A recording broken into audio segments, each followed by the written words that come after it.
Bienvenue sur notre chaîne, ici nous résumons gratuitement les livres les plus utiles et les plus impactants chaque semaine. Abonnez-vous à la chaîne et cliquez sur la cloche de notification pour ne pas manquer les prochaines vidéos. Bonne écoute. Le Père riche et le Père pauvre est un livre écrit par Robert Kiyosaki, un entrepreneur et investisseur américain qui a connu un grand succès dans le domaine de l'immobilier et des investissements. Ce livre est devenu un classique de la littérature financière, avec plus de 30 millions d'exemplaires vendus dans le monde entier.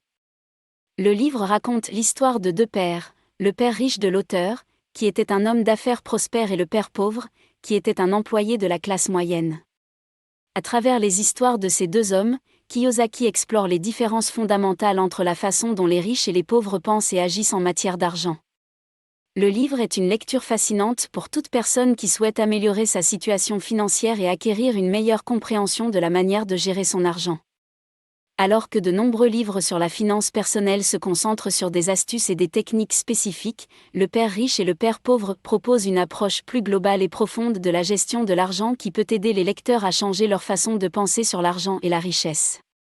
Dans la première partie du livre, Kiyosaki raconte l'histoire de son enfance et de ses deux pères, le père riche de son ami d'enfance et son propre père, le père pauvre. Bien que les deux pères soient des hommes honnêtes et travailleurs, ils ont des idées très différentes sur l'argent et la richesse. Le père pauvre de Kiyosaki était un homme instruit, un enseignant d'université qui avait des difficultés financières et qui vivait d'un salaire à l'autre.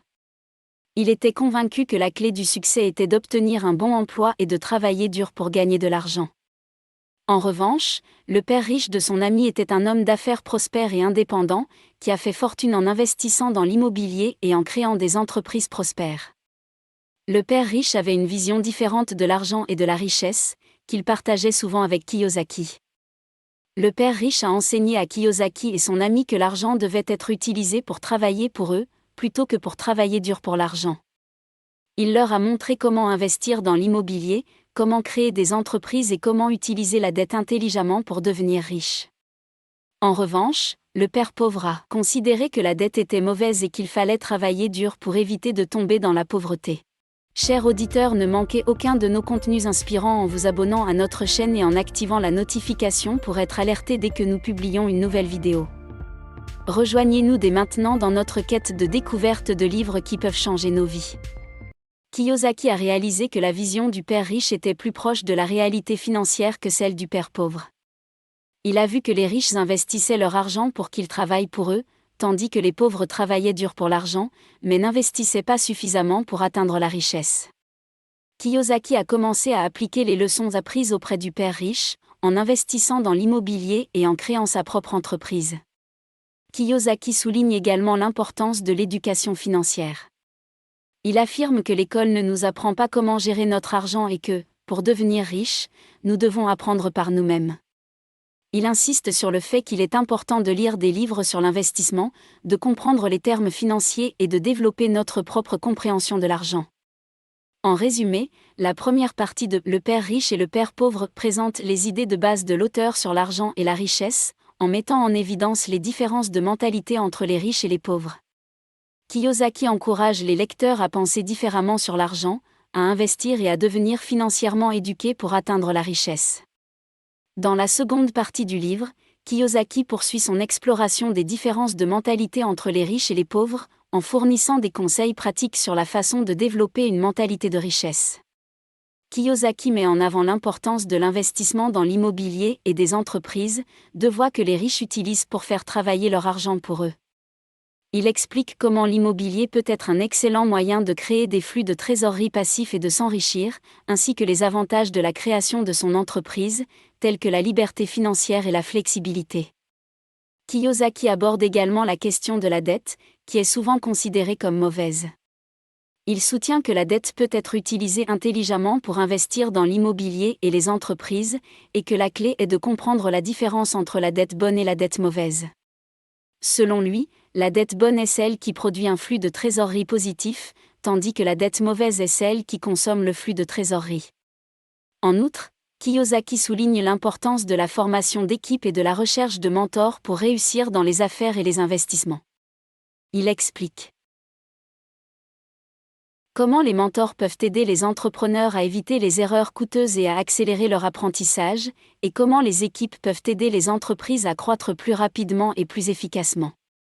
Enfin, Kiyosaki aborde la question de la planification financière personnelle, en mettant en évidence l'importance de la budgétisation et de la gestion de l'argent. Il encourage les lecteurs à établir des objectifs financiers clairs et à développer des plans pour les atteindre.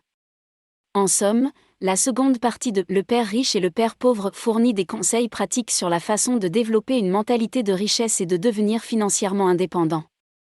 Kiyosaki encourage les lecteurs à investir dans l'immobilier et les entreprises, à comprendre la différence entre la dette bonne et la dette mauvaise, à rechercher des mentors et à former des équipes, ainsi qu'à établir des plans financiers personnels clairs. En conclusion, Le Père riche et le Père pauvre de Robert Kiyosaki est un livre inspirant et instructif qui encourage les lecteurs à développer une mentalité de richesse et à poursuivre leur indépendance financière. En comprenant les différences de mentalité entre les riches et les pauvres, ainsi qu'en suivant les conseils pratiques fournis par l'auteur, les lecteurs peuvent améliorer leur situation financière et atteindre leurs objectifs de vie. En parlant d'anecdotes inspirantes, Kiyosaki lui-même est un exemple vivant de l'importance de l'investissement dans l'immobilier et les entreprises. Après avoir quitté l'armée américaine, il a commencé à investir dans l'immobilier et à créer des entreprises, et a finalement atteint sa propre indépendance financière.